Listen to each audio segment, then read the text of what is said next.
First into the bidding room is Chandler with some recognisable signage that should raise a smile amongst the dealers. The item I brought in today is a 3-piece set. It's a true British icon and it's normally found in a bakery. Well, here's a sign. Sign of the times. A sign of the times, yes, very good. Rather a nice one, isn't it? Hello, hello. Hello there. Welcome to the bidding room. Nice to be here. You've brought a lovely bit of signage in, haven't you? Where did you find it? So I sadly lost my nana about a year ago and I inherited a lot of amazing antiques. The main piece of the sign was in her kitchen for years. Sadly, this one isn't really to the taste of a couple of my family members, so we're looking to pass it on. Huge market at the minute for advertising, especially enamel signs and signs of this nature as well. Hovis as a brand goes back to, well, you know, the 1800s, doesn't it, really? Would this have gone on a baker's-style wall? Yeah, obviously external. If you can imagine those sort of typical Edwardian red brick buildings and gable ends, which is where you'd probably find these, and they'd be hanging on that. Yeah. Date-wise, usually these ones are sort of 1920s, that kind of vintage. A really nice condition. Can't fault it at all. So the question is, how much dough am I going to make? Yes, well, you might need to work hard. Oh, Thank you. But no, you should do really, really well. I think it's a very commercial piece. If I had it in the auction room, I'd probably put a pre-sale estimate of sort of 300 to 500, that kind of bracket. So what will you do with the money? So my nana, she was a big fan of yours, by the way. Thank you. Mentioned. We're making a memorial garden for her at the house, so that money will be used to go into that. You know, try and make a concerted effort into having something to remember her by. So Great, that sounds just marvellous. Simon, the bullet points. The bullet points for Chandler, well, 1920s. Obviously, we need to emphasise that it's a complete trio, I think, which is really important. And then Chandler just go with the fact that it's a really strong market, much sought after, highly commercial, and there we go. thank you so much. I hope you do well, because it's awkward to take it home. Yeah, I really don't want to take it home. Great, lovely to meet you. Lovely to meet Very you too. best of luck. Thank you. So do you think this sign is older or younger than sliced bread? This is older, because sliced bread Didn't come in until 1954. 54. You've nailed it. I think it was a Wednesday. You know everything, don't you? I thought I was going to get you then. Simon valued my Hovis sign at £300 to £500, which I'm pretty happy with. It sounds like the market is pretty strong for the sign. Also, it comes as a trio, which seems to be quite rare. Chandler's ready to peddle his wares, and he'd be wise to target lover of decorative items Vicky, and mistress of metal Melissa could also take a shine to them. Hi there. Hi, you're right. Hello. Oh, welcome to the bidding room. Thank you for having me. What's your name? My name's Chandler. Hi, Chandler. Hi, Chandler. Hi. Now, this is a new one for me. I've never had two items before, so can you reveal them, please? Of course. So here we go. Can you guess next? Golden brown. Pancakes. It's bread. Oh, wow. I love that. So I've had this in my family for about 35 years now. So it was bought by my grandparents back in 1987. They probably originated from around the 1920s. Sadly, my nana passed away last year, so we inherited a lot of her lovely antiques, this being one of them. We're essentially looking to pass on to a new home. We're also creating a little memorial garden for her, because she was really into her gardening and flowers and such. So, do these two go together? I believe so, yes. So the golden part is supposed to go above the main body, and then obviously the brown below it. It's nice, really, to see the individual letters. Usually it's a big enamel sign. Yeah. It's got green really underneath, and then there's like a gold on top, and then there's the black. So some of these have been repainted. It's a shame it's not green. Yeah, I know, the green would have been Yeah, I think that more would have... traditional, I think. This is just a steel metal plate. There's a couple of dings down there, but they've survived really well. Doesn't look like it's been another colour. Oh, no, wait a minute, there's a little bit of green there. I think it's all been repainted. Yeah. I'm 100%. If they're 20s, which they probably are, they've been painted in the last sort of 40 years. So, in my opinion, that's the only thing that detracts on them slightly. Decoratively, there's hundreds of people I think, you know, we could all sell it to. What did Simon have to say about them? He said, obviously, that the market for advertisement and kind of traditional signage is booming right now, which is always a good thing. I know it's obviously got a bit of scraping on it, but I think it kind of adds to the vintage styling of it. Has always been my assumption of it. Just a quick question, Chandler. Are you an auctioneer? I'm a bit of an auctioneer in a way. Yeah, I actually work in the kind of classic car world, so auctioneering isn't too far away from that. Very good. Yeah, I was going to say, are you a salesman? Yeah, I'm a bit of that, but it's been a bit of my bread and butter for the last year or so. Nice one. Welcome. What do you think your Nana would think about you bringing these signs to the bidding room? She would have loved it. That's the reason I thought that it was the right opportunity to come in with the item. It's a bit fun, of course, but also Nana was a big fan of Nigel, so you had to do it. So yeah. Well, let's rise to the bidding. Simon valued the signs between £300 and £500, but could the more recent paint job hamper that? Now it's down to Chandler to convince the dealers they're the best things since sliced bread. I'll start it off at a cheeky 50 quid. I'll go in with a cheekier 60. £70. 80. £100. 120. 150. 160. Yeah, Chandler, I'm a bit of a purist, and so I just can't quite deal with it, so I'm out, sorry. I'll do 170. Okay, 180. I'm with James, I'm afraid. So I'm out, unfortunately. 190. 200. Yeah, that's me done. To be able to sell it, I've got to be like... I'm not quite... You understand that, don't you, Chandler? What's that? What's it? Yeah, you've got to be a train. I'm out. I'll do 210. I'll do 220. Well, unfortunately, I'm out. So, Chandler, the bidding is with me at 220. Would you take 220? Well, ultimately, walking in today, I was looking for a bit more. So, could you go any higher? I could go to 250. If you could go to 260, you have yourself a deal. No, 250. About share that £5 so I could get a drink on the way home. 255. Okay, I'll do 255. You have yourself a deal. Hey, fantastic. What did Simon value them at? Well, Simon's in my good books because he valued it at £300 to £500. Oh, right, okay. They will be going to a good home because I was thinking of having these actually in my kitchen. I obviously was a bit disappointed that it wasn't as original as I once thought. However, I'm obviously delighted to sell it to Melissa, who sounds like she's going to treasure it and put it in her kitchen just like my Nana did. So, Chandler, do you think your Nana would be pleased with that outcome? I think so, and I think knowing it's going to a lovely home is even better. Thank you for bringing them along, and I hope you have a safe journey home. Thank you ever so much, Thank guys. you. Yeah, thank you.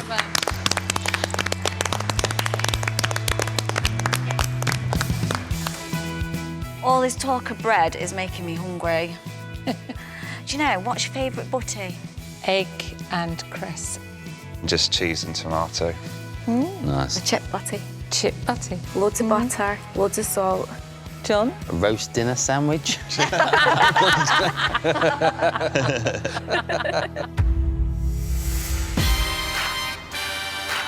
Next through the doors is Velda, hoping the dealers will get wrapped up in the beauty of a family hand-me-down. The item I've brought in today is something that would keep you warm on a cold night. It's made in a traditional design and it has beautiful colours. It is a lovely thing, but it doesn't really go with the decor in my house, so I'd like to see it move on. Well, you've decorated the table very nicely. Nice tablecloth, isn't it? It's gorgeous. Would you call it a Welsh blanket? Yes, huge industry in Wales. Yeah. Velda, come on in. Welcome to the bidding room. Thank you. I Nice to love meet your you. blanket. It's gorgeous, isn't it? Yes. It was passed down by my aunt Maureen, who's lived in North Wales for many years, and she bought it there And so how long ago was that? probably 20 years ago, and I've just come to it recently, a couple of months ago. You know Simon's an expert. Yes. He's also Welsh. That helps. Yes, I was rubbing my hands when I saw it. But, yeah, what we call a Welsh blanket, or carthen, it is in Welsh. These were all done on, obviously, on looms, these ones. But huge industry in Wales to this day, going back to the 1700s. And I believe the process has stayed pretty much the same through the years. Yeah, which is why these can be difficult to date, because there's literally no difference in one that was made yesterday and one that was made 50 years ago. There was two types. This one with the tassels, which was the fringe, and then the stitch, which was just a solid line along the border. Yeah. And the pattern, I can tell you as well, it's the Carnarvon pattern. Yes, I heard that. Is it also called portcullis? Portcullis, yeah, that's right. But basically 3 different geometric patterns. You've got the solid, you've got the 2, and then the 4 roundels as well. But they made them in a huge variety of colours. But the beauty of these Velda is, of course, they're reversible, aren't they? So you get the sort of mirror image on the back. It's all sort of done in reverse. Well, I think it's gorgeous. Yeah, no, lovely thing. I've had a quick look. I can't see any moth holes or mouse nibbles or anything like that. It's survived pretty well, hasn't it? It's good condition. Simon, is it a very valuable blanket? I'd put an estimate of £200 to £300, and I'd be hoping for the higher end, to be honest, yeah. I don't know where that falls in with what you were thinking. Pretty much spot on, actually. I was hoping to get somewhere 250, maybe, something like that. So, I'd be very happy if they... So, Simon, which of our dealers are going to have a crack at this? Joe loves fabrics and textiles, so this would be right up Joe's street, this one. I mean, there's nothing to not like about it, so hopefully they'll all have a go. But just emphasise the really, really good condition, no damage. Carnarvon pattern, carthen, if you want to try and remember that one. Carthen.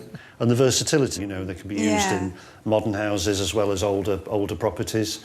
So it's got everything going for it. Very best of luck. Thank you. And I'm sure you'll do very well. Hope so. Nice to meet you. Thanks very much. Goodbye. What's the Welsh name for it again? Carthen. Carthen. It was really nice to meet Simon and Nigel, and they both really liked the blanket, which was good. And I'm very pleased to learn a bit more about the history of that craft. It's a really good quality piece, has no marks, no damage to it, and it's a beautiful traditional design. Hopefully that will help me get the top end of Simon's valuation. Hiya. Hello. Hi. Hi. What's your name? My name's Velda. Velda. Hi, Velda. Hello. Hi, Velda. Can you reveal what you've brought in, please? Yes, I will show you.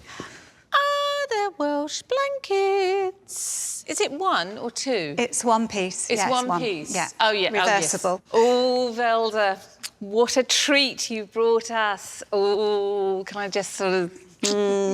So how long have you had this blanket for? Probably only a couple of months. It was passed on to me from my Aunt Maureen, who's lived in North Wales for many years. They are hugely popular, wonderful objects with these amazing designs. And I have to say, this is a particularly exceptional example of them. Oh, yes. Yeah, that's stunning. Absolutely stunning. I'm slightly overexcited. Good.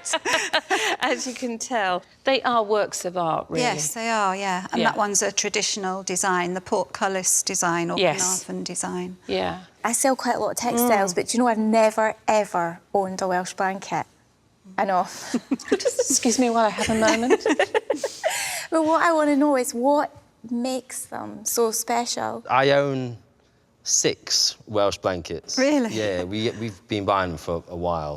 They have been around since 18th century, and the patterns and the colours were based on the towns and the ports and the counties. This is Welsh heritage at its best. Just as you have your tartans and the factories which are still creating the original woolen material, it's exactly the same in Wales. The only thing I know about blankets is I go to sleep in them. And that's it. It's not the kind of stuff I normally buy, but yeah, it does look a very nice blanket and it looks very warm and cosy. If you do sell this today, what will you do with the money? Well, I would like to take my Aunt Maureen out for a really nice lunch, and depending how much I get, I could invite some other family members along as well. How big is the family? Right, everybody, it's time to throw your bids into the room. Let's do it. Joe is particularly taken by Velda's Welsh blanket, but could collector John or any of the other dealers get to the £200 to £300 valuation to steal it from her? I'll start at £50. 60. I'm going to stitch you up here. Oh. I'm out on this one, but thank you. All right, thank you. I'll go 80. 90. 100. 110. I'm out, sorry. Oh, OK, thank you. 130. 150. I'm out 150. 160. Oh, that's the price of them, isn't it? No, there's more left. I'll do 180. I'll go 190. You out? I'm out, yeah. It's 190 from me, Elder. Well, I was hoping for something nearer 250. That's going to be too much for me. OK. Can we talk? Yes. I'd be happy to go to 220. 220. Is there any more wriggle room there? 225? OK, I think that's fair. Yeah, you happy with I'm that? happy with that, yeah. Excellent. Yes. Well done. Lovely. I sold the blanket to Jo for £225. She really loves it, so that makes me happy. Velda, my darling, what did Simon value it at? He valued it at between £200 and £300 and was hoping that I would get nearer the top end, so... I hope you and Auntie Maureen have a lovely lunch and hopefully you're able to invite some of the other members of the family I will to do. it as well. We'll have a little family send-off for the blanket and raise a glass to Jo. Thank you. Bye now. Lovely to meet you all. Thank you very much. Bye-bye. I was jealous of that buy. It's actually quite stunning. The size is amazing. You don't often get them that big, do you?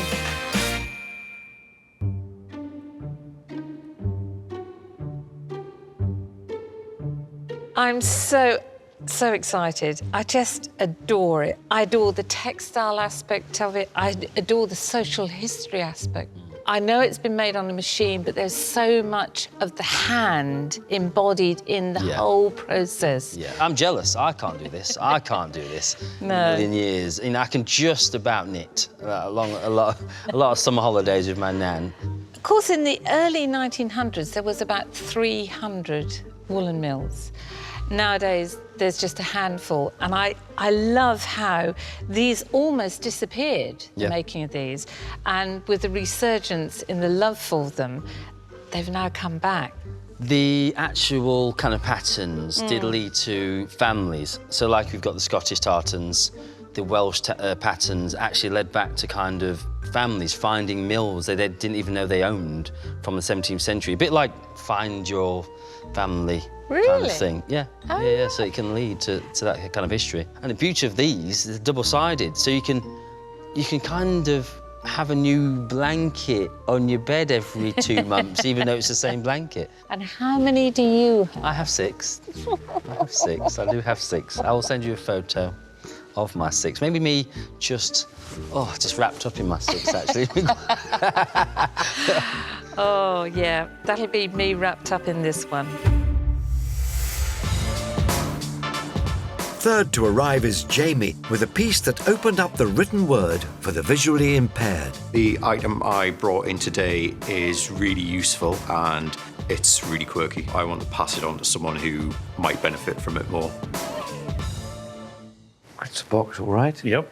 We like a box. We do, indeed. Do we have any idea what's in it? No, there's a little title on the front which gives me a clue. Oh. Jamie, come on in. Hi there. Jamie. What's in the box? Well, it's a braille typewriter. Oh, let's have a look at that. Where did you find it? I was browsing the internet for interesting things to buy. Really? I just had to have it. but I have no real use for it. No. And I'd like to just pass it on to someone who might be able to benefit from it. You've come to the right place. And how much did you have to pay for it? I paid £40 for it. Right. Early 50s was when it was invented. I think this is probably a little later. Might be coming to late 50s, early 60s maybe with this one. Perkins brailler. The guy who invented it, David Abraham, we've got his logo on the front there. He was a woodwork teacher, wasn't he? Yeah. And in a school for the blind. All right. And they sort of decided, well, we can't teach our students what we need to teach them without proper machinery. So he sort of got this going, basically. I'm just using I think this is a space bar in the middle. And away you'd go. Yeah. Obviously, to push back like that, you see. So it was all really cleverly thought out. And I must say, I don't think I've ever seen a cleaner one. Yeah. It's really nice. Even I just noticed inside there we've got the original dust cover to go on. I even think the original eraser is in there as well. Is it? Yeah. Brilliant. Would that be the wooden... That would be the wooden... Little wooden thing, yeah. Yeah. It's really clever, that little eraser, pushing the indentations back in. I've never seen one of those, so most of them would have been lost over the years, wouldn't they? Simon, what's it worth? My feeling is, in an auction, it would probably carry an estimate of anything from sort of £60 to £100, that kind of bracket. How does that sound? That sounds fair. Who can be interested in the dealer's room today? I think James will like this, actually. Oh, yes, he will, you're right. Just tell him what you know, basically. Early 50s, perfectly usable. Mm-hmm. It's got that vintage vibe, and it's in totally original condition, which is really important. Jamie, lovely to meet you. You too. And very best of luck. Thank you very much. Great. Cheers. Cheers, bye. Without this, a lot of people wouldn't be able to communicate, Yes, and it's one of those designs that doesn't need changing. Simon valued the typewriter at £60 to £100. I thought it was a fair valuation, but he did also say that it was in really good condition, which made me feel a little bit happier. I'm hoping that a little bit of a bidding war will break out. Hiya. Hi there. Hi there. Hiya. Welcome to the bidding room. What's your name? Jamie. Hi, Hi, Jamie. Jamie. Can you reveal all, please? Oh, right. A box. Doesn't help too much. Right, let's have a look at this. Come on, Vicky. And we'll see what it is. Is it the suitcase from Mission Impossible? Will it self-destruct, Jamie? It could be. No. All right, OK. I think I know what it is already. Is it some sort of typewriter? It's called the Perkins brailler. Oh. No, it's braille. Braille. Yeah, you know what? I have never, ever seen one of these before. Really? Never. So how does it work, Jamie? Do you know? So you put the paper in at the back. So we put that in here. So instead of having the full keyboard, you only have the 6. So if I was to press one of these, it would indent that bit of paper. So that would be 2 letters you've just typed there.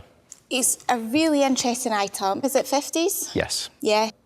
The quality's fantastic. The condition is unbelievable. I just think it's great for display. Yeah. And then if somebody can use it, that's amazing as well.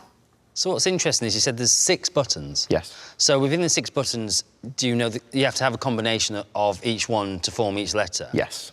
When this was new, it would come with a guidebook in braille and in sort of a normal alphabet. Yeah. So not only blind people would use it. So you might find this item on a receptionist's desk in a hospital, in a doctor's surgery, where they could type up letters for the visitors. OK, everybody, we are going to punch out some bids. The brailler is a first for some of our dealers. But will any of them reach the £60 to £100 valuation to make it their own? I will start at £10. I'm out. Thank you. I don't think this is the sort of thing I can sell. So, yeah, again, I'm going to be with Joe on this one and I'm out. That's fair enough. 15? 20? I mean, I'm sure it's worth more than that, but I don't sell this late, you know, so I can't really buy it from you. So sorry about that. That's fair enough. They're quite big and they're a bit of a collector's thing. So unfortunately, at this point, I'm out. That's fair enough. So, it's with me at 20. Unfortunately, that's a little bit too low for me, so I'll have to decline that bid. What would be your kind of base where you'd want to be at? I'd be more towards £80. I can't see where I could go with that, to be honest. Can I ask what Simon valued it at? Simon valued it at £60 to £100. I'm sure to the right person, it's well worth it. Yeah. So you just need, you need to just find that right person. Unfortunately, I didn't sell my typewriter today. I really enjoyed the enthusiasm that the dealers had with the typewriter. It's just unfortunate that it didn't work out this time. Sorry we can't get to the price that you want today. Well, thanks for bringing it in, and good luck with it. Yeah, thank you very much. Cheers. Thanks for coming in. Thank See you you very later. much. Yeah. Thank you. Bye-bye. Bye. Yeah, It's a shame. tricky one, eh? It is a tricky one. It's a lovely object.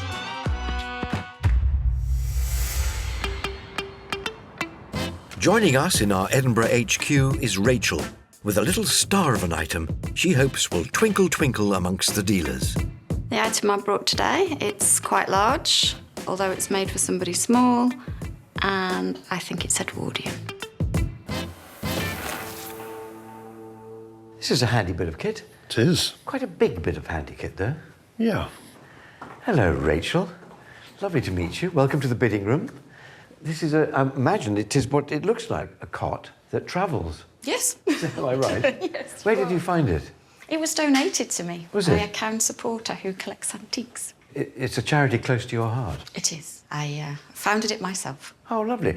So it's donated, so anything you make will... Help the stray cats and dogs of Sri Lanka. It's quite a fancy one, actually, isn't it? You Yeah. know, Looks great. I'd have thought of putting lovely satinwood inlay on a cot, mahogany frame. Well, shall we have a go, Nigel? Yes. What do you reckon? So we pull apart, Yeah. watching the fingers, and then that's... Yep. And look at that. Look at that. All complete. Yeah. And then, of course, our little drop down.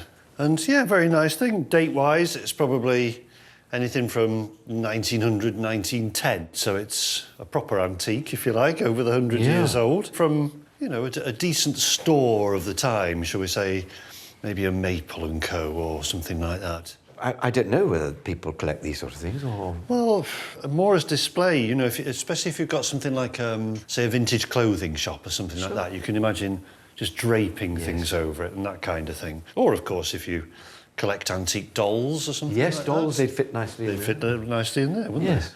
they? Endless possibilities. Yes. Would you use it for a child today? I don't suppose you would. I don't suppose you'd be able to. No. Great little thing. It is indeed. How much do you think it's worth? Not a huge amount, I will be honest, but if it was in the auction, because it's in such original condition, not been messed about with, it would probably carry a pre-sale estimate of £25 to £40, that kind of level. But, you know, it's going to a good cause, so hopefully it'll be the higher of the two figures. Are you happy with that? I am, yes. Really? Thank you. Points for Rachel to remember will be Edwardian mahogany folding cot. Can't say it's simpler than that, really. Round about the sort of 1910s, that sort of period. And why not mention that angle of you can use it to drape things on, shop display, that kind of thing. Fantastic. Very nice to meet you. And Very you. best of luck. Thank you very much. Bye. Bye. I suppose we ought to fold this up to go next door. What do you say? OK, let me do that then. It's quite simple, isn't it? So that. Here we go.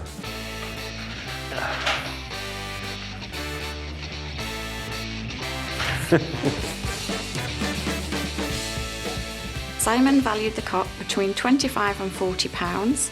It's in such good condition and it's over 100 years old. So hopefully I exceed Simon's valuation. Hi there. Hello. Hello. Welcome to the bidding room. And what's your name, please? My name's Rachel. Hi, Rachel. Hello, Rachel. Hello, Rachel. Hello. Rachel, something of mystery in the corner there. Would you like to reveal all, please? Certainly. Oh. Oh. Oh, is it folding cots? Yes. I think it is. Where did you get this from? A nice lady donated it to me to help stray cats and dogs in Sri Lanka.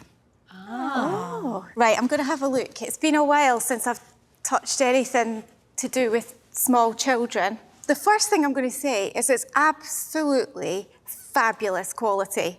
So I think what we do is got this mechanism at the side and we pull it out to drop the base down. So it's like a sort of, yeah. So it is. It's an old cot. And then that goes right down like that. Probably Edwardian with the inlay, looking at it. Simon said it was between 1900 and 1910. I suppose this was the first form of a portable cot. I wouldn't say it was travelling, I'd say it was just in the home. You'd be able to fold it flat and slide it behind something else, you know what I mean? It's a space saver. In this day and age, you wouldn't be able to use it as an actual cot.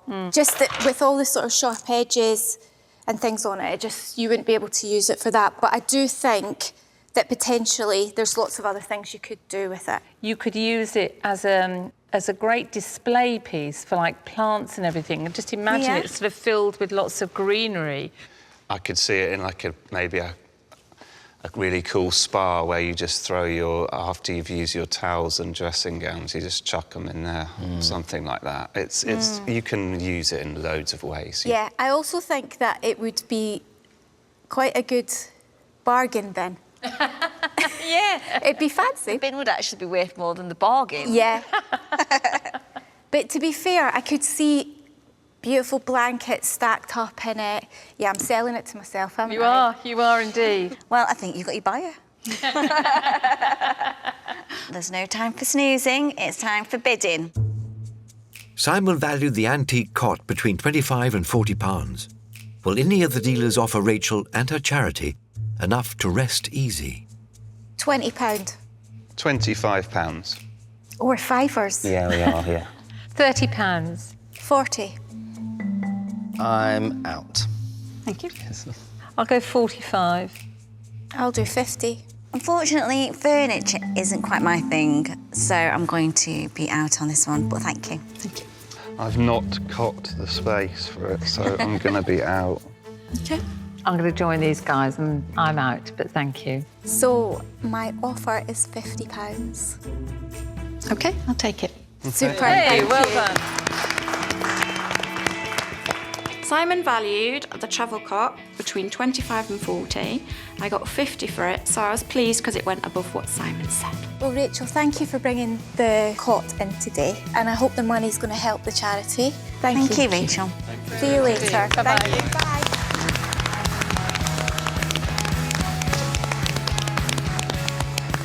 Do you know what? I'm absolutely delighted with that, and I'll be able to put it to good use.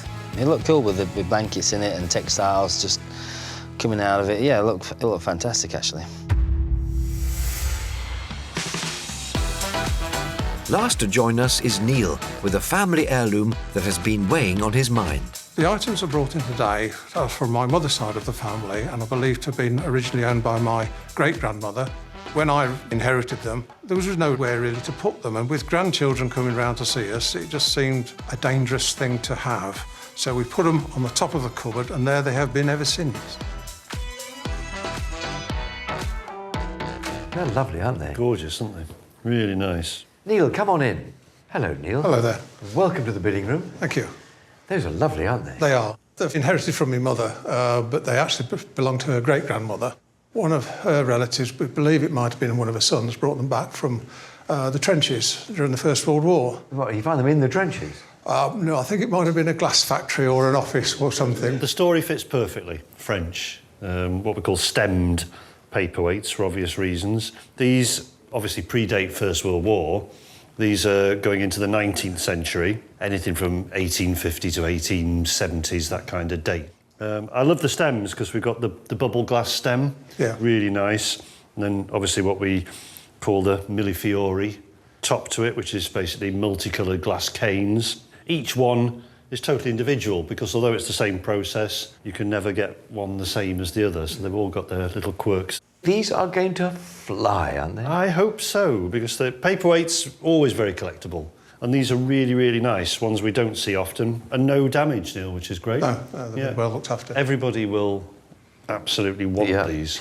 Neil, OK, any other questions to ask Simon? Well, really, Simon, what are they worth? Oh, that's a good question. I think a fair auction estimate, Neil, for the two would be £200 to £300, that sort of bracket. I can see them easily at 100, 150 each. Well, how does that sound? Very good, yes. Great. That goes along with what I thought. Great. Tell the family story. I think that's really important. But the rest of it's pretty simple. French stemmed paperweight, mid to late 19th century, and that is it. I wish you the very best of luck. Thank you very much. Bye. Bye. They are lovely. They are indeed. I can see them sitting on my desk right now. You just need to find a safe and sensible place to put them. Far away from the grandchildren as possible. Simon confirmed they were from France, so which ties in with the fact that they came from the First World War. I think the dealers may be interested in these. I think one or two of them may challenge each other to buy them. I'm feeling confident we should be able to achieve the minimum price. I'd like to get the maximum if I can, but they're certainly worth it. Hi there. Hello there. Hello there. Hi, how's it going? Hello. And your name is? Neil. Hi, Neil. I have no idea what's under there. Well, so I hope they'll be of some interest to you. Please. Oh. Oh, my goodness. Where did you get these? Well, the story behind them is that one of my relatives, on his way back from the trenches, came across them in an abandoned factory. They were obviously paperweights. Wrapped them up in his dirty linen, put them in his kit bag and brought them home as souvenirs. Oh, wow. So they emanate from the sort of 1900 era. But Simon believes they are before that, between 1850 and 1870. I actually think they're well before that. Where was said factory? In France, we believe. I have glasses, as in like goblets and all that kind of thing, from the Georgian period. It screams that era to me. They're absolutely brilliant, to be honest with you. In this one here, you can see more intricate details inside the glass itself. I've never seen paperweights like that. Do you almost look like a jellyfish? Don't they? They're really fun and actually really well made, but they're kind of they're quite sculptural, so they work as art pieces really. But I've never seen anything like these before, to be honest with you. And for you to keep them in this condition, there's no chips, no hairline cracks, no nothing really. Well, when my mother had them from her mother, she had one of these stone fireplaces built with two alcoves in, just for those pedestals to go in. Aww. And when the grandchildren came, they disappeared out of the room. Nice. If you do sell them today, Neil, what will you do with the money? Get up for the grandchildren. Nice. Well, you don't want to give these to the grandchildren. They won't do you? want the items, so I think they prefer the money these days than passing the items on to them. Neil's family heirlooms have been valued between £200 and £300. Will any of the dealers' bids be weighty enough to secure them? I'm going to start the bidding at £30 the pair. I'll go 50. 70. 80. 90. £100. You won't see many of these about. 120. 130. 140. A little bit to go on them, I think, still. I mean, they're over 100 years old. 150. At that, I'm out. I'm going to be out at 150 because that's where I wanted to be, so sorry, thank you. I'll go in at 160. A little bit more to go, to be fair. 170. I know the valuation of them, they're still well I'll below. change mine to 180. I can't go to the grandchildren with 180. won't buy them anything. Neil, 200. That's getting very close. That really is getting very close. 210. It's a nice offer. Do you know what? At this point, I'm going to leave the boys to fight this out. So I'm out. Oh, thank you. Thank you. They're worth it. 220. 230. Oh. I think you'll find you'll still be able to sell these on, make a good profit on them. 240. 250. Over to you. I don't think I can go further than that. Or another one at least. You know you love them, James. Yeah, I don't know what they're worth, though. James, neither do I, mate. I have to say, I've never, ever seen them. Ever. 260. Oh, the big boys are out. Come on, John.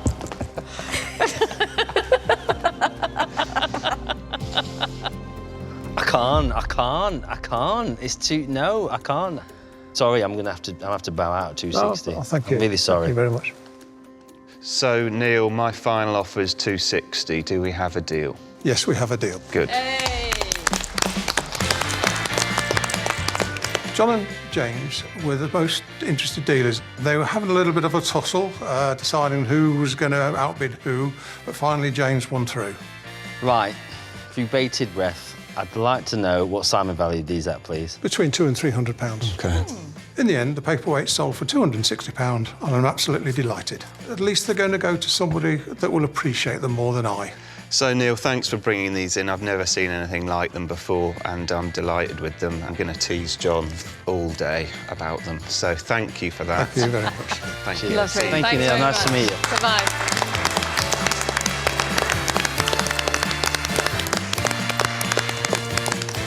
Sorry, mate. I'm sorry, did someone say something? I'll sell you one if you want. What, for 260?